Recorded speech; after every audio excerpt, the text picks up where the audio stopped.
रजौरी के किसाने ताईं राई बाई की सरगर्मियों का मौसम है। उन्हें की आला क्वालिटी के बीज की दरकार है।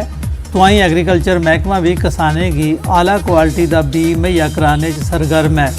एग्रीकल्चर महकमे आसिया इस संबंध में एक मीटिंग लाई गई। मीटिंग में दस्या गया जे रजौरी जिले ताईं 200 बोरियां वाधू बीज की दरकार है। कनक का सीड है साढ़े को इस टाइम तक 3 वैरायटी साढ़े को आई दी HPW 349, 1080 और HD 386 ये 3 वैरायटीज़ आई दी और 4 ट्रक साढ़े को माल इल्ला पुजी दा वो जो डिस्ट्रीब्यूट हो चुके हैं 100%। ये करना साड़ी रिक्वायरमेंट आ जाए, लगता है कि 8 तो 10 गड्डी। पुंछ जिले की मंडी तहसील के सेठी खाजा इलाके जंदे रोज़ एक सड़क हादसे एक जने की मौत हो गई। दस्या जाता है जे 42 बरें दे नसीर हुसैन अपने ग्रां गुरसाई थमां परिवार सने सेठी ख्वाजा अपने रिश्तेदार कन्ने मिलने गी आए है। परतोंदे मौके वो कार की रिवर्स करते मौके कंट्रोल मुहाई ऐठे ते कार 300 फुट डूंगे नाले जाई पई। नसीर हुसैन मौके पर गए फौत हो गए।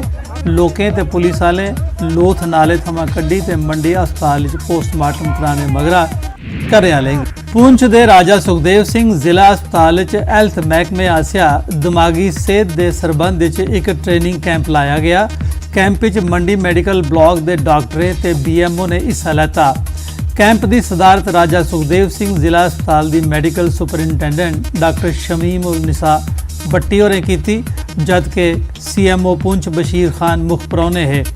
कैंप लोकें खास करिए नौजवानों बदार दे मानसिक दबाव दे इस कारण पैदा होने वाली कई मानसिक बीमारियों बारे जानकारी दी गई। दस्या गया जे इस दे मद्देनज़र हर चिकित्सा पद्धति करने संबंधित डॉक्टर ते पैरामेडिक की ट्रेनिंग देना ज़रूरी है।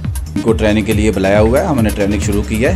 तो इस तरह हम हर ब्लॉक को ट्रेन करेंगे। हमारा ब्लॉक मंडी है आज, उसके बाद हम ब्लॉक सुनकोट को, ब्लॉक मेंटर को, फिर हमने हर मेडिकल अफसर को ट्रेन करना है। उसके बाद हमने पैरामेडिक्स को भी ट्रेन करना है, ताकि जो सोसाइटी में ये जो डिप्रेशन है, मेनिया है, जो कठुआ च राष्ट्रीय जनता दल के कार्यकर्ताएं स्थानीय लोगों कन्ने रलिए सड़कों पर उतरिए सरकार के खिलाफ प्याज की कीमतें उपर काबू नहीं पाने मूजब विरोध प्रदर्शन किया। पार्टी के जिला प्रधान सुदेश भंडारी होरें प्याज की गास छुआर की कीमतें उपर काबू पाने की सरकार अगे अपील की थी। जेडे भारतीय जनता पार्टी लोग ने आज दिन क्या नहीं बोला, पुजारी लोग क्या नहीं बोला, क्योंकि चला पहले प्याज के दाम बढ़ते है या आलू के जो प्याज बढ़ते है तो मैं सारे लोग कट्ठे होंगे। आज की डेट पर लोग कुत्थे गए ना सुते देना क्या जला ही लोग बोलने तो उन्हें साढ़े बड़ा एलीगेशन लगाने की कोशिश करते हैं। मैं आओ सानू पूछो, अं पूछना तुम अगर तुम जला शौक है तो अं प्रवक्ता तौर पर अं सानू पूछो, अं दसना जवाब है तुम 5 साल में क्या किया तो 5 साल में तुम क्या खोया तो गरीब जनता की कोई तू जाके कुत्थों लिया। अं यो डिमांड करने कि प्याज के दाम और जिन्नी भी खाने पीने की आपूर्तियां जरूरी चीज़ा होंगे अं उनके अगे डिमांड करने कि कट किए जाए। लोग गरीब लोग खांगन के टमाटर का रेट इन्ना आई है, सब्जी का रेट इन्ना आई है कि महंगाई के फिर कोई अंकुश नहीं लगा करता। अस ये मैसेज देना चाहते हैं प्रोटेस्ट के जरिए जो हमारे प्रधानमंत्री नरेंद्र मोदी जी के उनके जो मंत्री कैबिनेट के राम विलास पास उनके तक अपना मैसेज देना चाहते हैं राष्ट्रीय जनता दल की तरफ।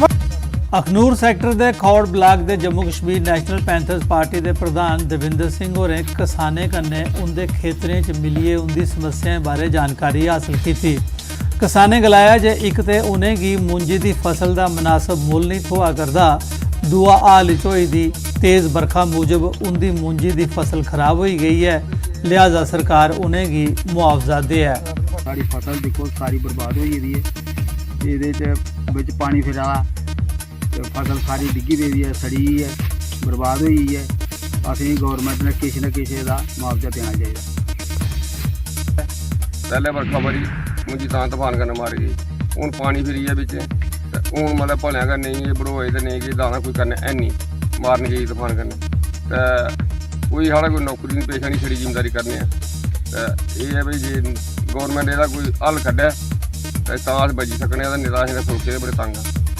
हम गवर्नर साहब से LG साहब से ये रिक्वेस्ट करते हैं कि जल्द से जल्द एडमिनिस्ट्रेशन को लगाया जाए, उनकी टीमें गठित की जाए ताकि वो जिम्मेदार के नुकसान का जायज़ा ले सकें और उचित उनको मुआवजा दे सकें, क्योंकि इस बार ना तो रेट है, लेबर कास्ट हाई पड़ रही है और अभी तक कोई इसको उठाने वाला है।